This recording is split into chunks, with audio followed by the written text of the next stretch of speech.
Late Late Show. On the festive show tonight, one of Ireland's top golfers swings by. We're going to catch up with the broadcasting legend for whom it concerns. No pressure. We talk to one of Tipperary's most versatile actors and comedians, and we meet the teenage superstar who has Hollywood and the world at her feet. We like music from Paolo Nutini, from Jerry Fish, and from Imelda May, not to mention contributions from our very own Late Late Show house band, ladies and gentlemen.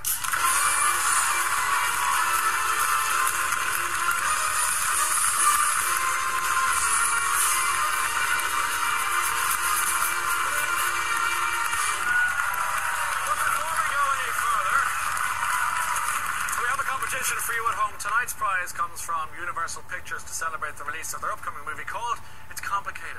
It stars Meryl Streep, Steve Martin and Alec Baldwin. It's Complicated is a comedy about love and divorce and everything in between, and if you fancy a good laugh after Christmas, check it out from January the 8th. You can also find out more on itscomplicatedthemovie.co.uk. So to celebrate that, you and a friend could be jetting off to Santa Barbara in sunny California for a 7-night holiday.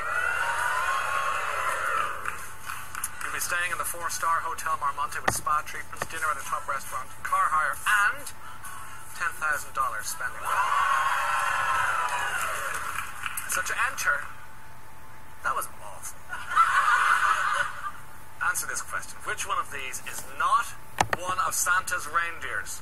Rudolph, Prancer, or Rodney?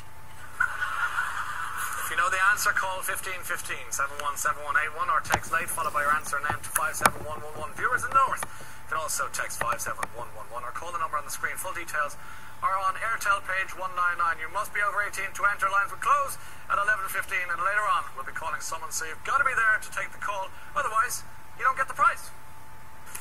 Now, even though she's just turned 17, my first guest is literally a worldwide phenomenon. She is a singer from Franklin, Tennessee, who's just played 2 sold-out nights in the O2 in Dublin. She's also an actor and is known to millions of television viewers all over the world as Hannah. Oh, would you welcome, please, Miley Cyrus!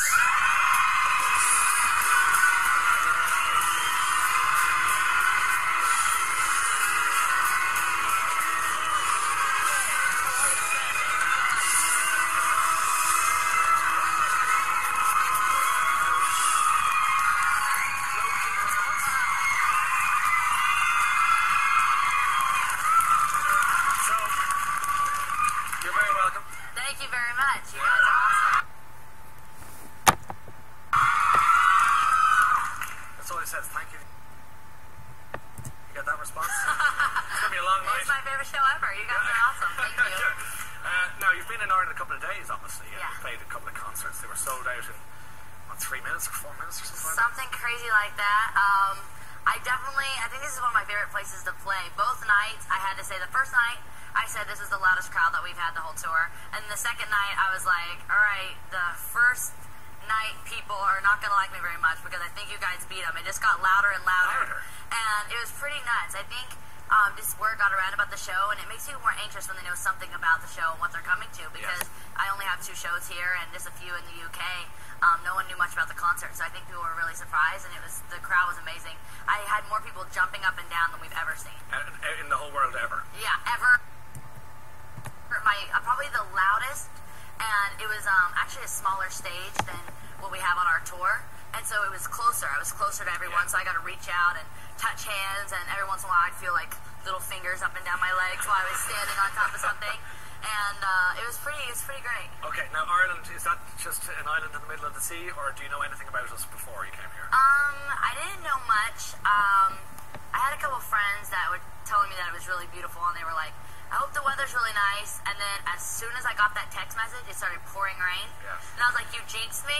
But then it turned into snow, which I haven't seen in probably over 5 years since I've moved from Nashville. Yes. So it's actually really nice to have a Christmas filled with snow. Okay, so well, you just stick around a little longer, you might get that. Yeah, I got it a little bit last night. I opened up my window for about 2 minutes, and then I was freezing, so I closed it really quickly. You're a phenomenon internationally, and everywhere you go, people know you. Although I was very impressed to see you hopping in and out of cabs, as you say, around the place. I thought you were going to be getting into a chariot made of gold with chocolate coming in as petrol, and just... No, just a normal cab, and Yeah, it's been nice. I've had like a really, probably one of the most low-key visits here in Ireland. I feel like everyone was just super like, just respectful. I took just as many pictures and as many autographs as I would anywhere else. But it was just very like, you know, we did it and then I went off and I shopped and I got to walk through the park and I really like got to see all that you can in 2 days. So it was nice. And that's unusual for you because normally there'd be hordes of screaming fans and media people and so on pursuing you. Would that be the case? Yeah, usually it's a lot crazier. And there was like a little bit of paparazzi, but the first day was nothing. And I took my little brother to Top Man and we went and like walked around a little bit. And I think it was like a really cool place. I definitely want to come back, but for a visit. You're 17 now, so how do you cope with that? That's a lot of pressure on somebody your age. A lot of pressure. It all is. Those eyes and people. It is, and sometimes I'm just like, for me, I understand what it's like when you wanna meet someone and you look up to them, and I'm always like down to meet my fans. I'm always like super excited, and especially when you're on tour because you hear people saying, "Oh, we're coming to the show," and even as bad as it sounds, I had a couple people come up and be like, "We tried to get tickets, and we couldn't get tickets because it's sold out," and I was like, "Oh, bummer, you can't be there," but stoked that it was doing well. So that makes you excited, and you get pumped. But then when it's other people that are taking your picture to get the bad picture of you or make you not look as as what people think you do on TV, when there's that kind of like media, that's not as cool. It's kind of mean, isn't it? Yeah, I think what you have to tell yourself is like it's just like a job like anybody else. It just that's what they do. But it is kind of a bummer sometimes, especially when you're just like have a day with your family. And you just like to. Do you have to pull out the plug? Yeah, there's times where this trip really has been great. I think just being in Ireland and then being in the UK and just being able to have some time where we're literally, my brothers and sisters, we're all stuck in one apartment or one hotel room at all times. So when you get in there, it's like there's no one in there judging you. There's no one in there, looking at you as something other than a sister or a daughter. So that's cool. Do you have a tracksuit or do you have something really ugly that you wear and say I don't care? I have a Sex Pistols t-shirt that was my brother's that I wear pretty much every night, and I'm gonna admit I kind of got addicted to spray tanning for a second, and I didn't realize that it would not right now because I'm really wet, but the spray tanning, and then I wore it with the white shirt, and now it's like not really a white shirt, it's more like orange shirt, but it's still really cool, and I don't think I've ever really washed it because I'm scared of it, just not having the same coziness. Okay, so it's like your comfort blanket. Yeah, it's my favorite thing in the whole wide world. Okay, now people of my generation will be familiar with your father, Billy Ray Cyrus, who had a hit. Some of you will know "Achy Breaky Heart." You danced like fools, and that was in Once Upon a Time. But that was a big hit, obviously, back in 1992. How do you get on with your dad? We're good. Right now, my dad's actually in Iraq. He called us for the first time. He's in Iraq performing for the troops, so that's really cool, but I'm going to be really excited when my dad gets home, because even though, he's just going to perform, it's still, super scary, so I just want him to be able to, get home safely and have a great Christmas. Are you nervous about him being there? A little bit. I'm not usually away from my dad for this long, and at first I was like, all right, it's going to be good, because we work together, it's going to be good to have a break, because we're always together. But then now I'm really starting to miss him, especially now that I can't call him as often, or we can't text him as often, because it's not really, the day and nights are extremely mixed up. Yeah. So. And you're very close to him, obviously, and you're working with him. Does he not get on your nerves?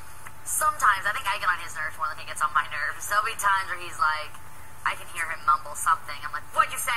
I heard that, Dad. What did you say? And he'll be like, nothing. And so he's like mumbling to himself, which he ends up just looking crazy. But I think I kind of drive him mad every once in a while. All dads do that. I've noticed. They mumble to themselves. And there's 5 of us, so he's kept it together we go from 22 to 9. Yeah. So those are pretty much some of the worst age groups of all history. You're covering the horrors there, aren't you? Exactly. And we're all very different, so it's hard to find, activities that we all want to do together. Yeah. There's very, very few. Is it competitive? A little bit, not really.